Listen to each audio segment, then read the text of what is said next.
Assalamualaikum warahmatullahi wabarakatuh.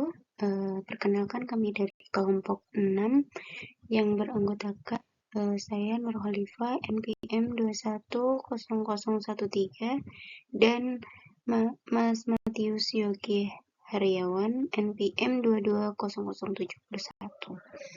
Di sini kami akan menjelaskan sedikit materi mengenai pendekatan pihak ketiga dalam mengatur negosiasi yang sulit. Yang pertama, ada keterlibatan pihak ketiga dalam proses negosiasi antar dua pihak. Negosiasi sebagai usaha menyelesaikan konflik secara damai. Tidak selalu berjalan sesuai rencana, walaupun negosiator telah melakukan tahap persiapan dan tahap perundingan dengan maksimal. Pihak-pihak yang bersengketa memilih untuk melibatkan pihak ketiga untuk menjadi fasilitator dalam menangani negosiasi. Proses negosiasi yang melibatkan pihak ketiga disebut mediasi. Sedangkan pihak ketiga yang berperan sebagai penengah disebut mediator. Pihak ketiga bertugas untuk mengurus konflik dan membantu menyelesaikan perselisihan melalui beberapa pendekatan dan teknik.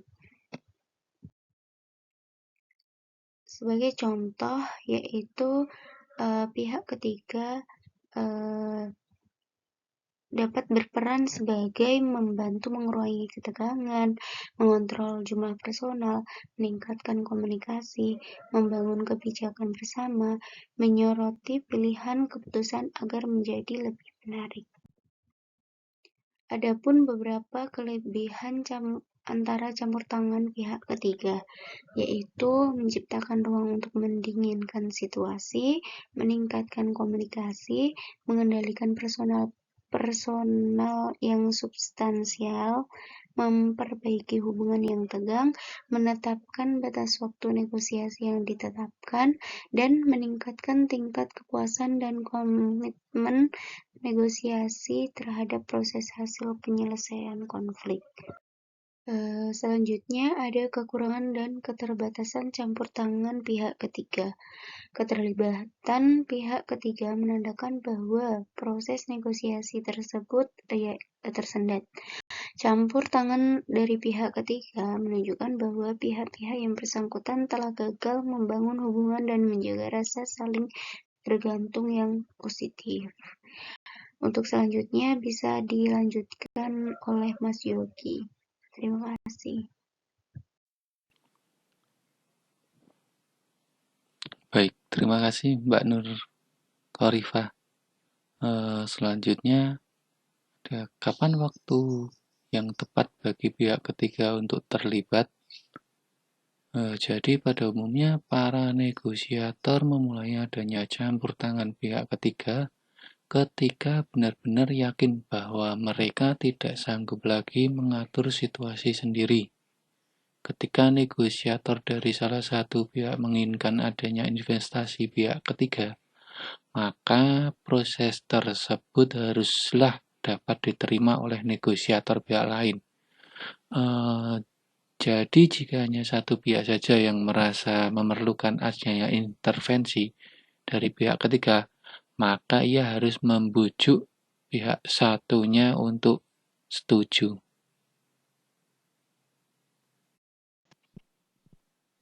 Selanjutnya adalah jenis intervensi pihak ketiga, yaitu yang pertama, intervensi pihak ketiga dapat bersifat formal dan informal.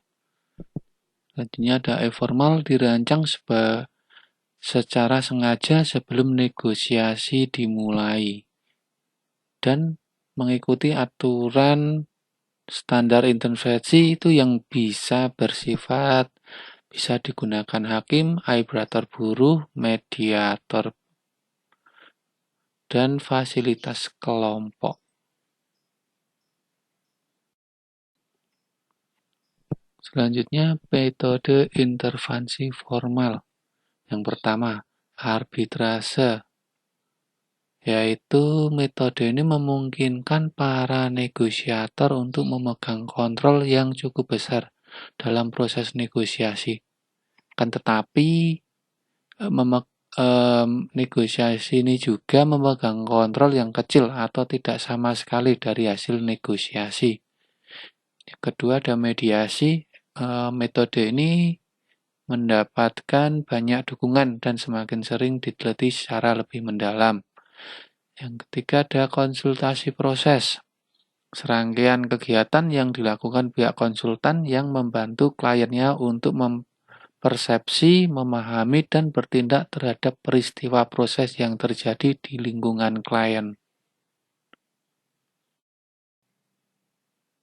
Mungkin presentasi ini dari kelompok kami yang bisa kami sampaikan. Bila ada kekurangan dan kesalahan dalam penulisan, mohon maaf yang sebesar-besarnya.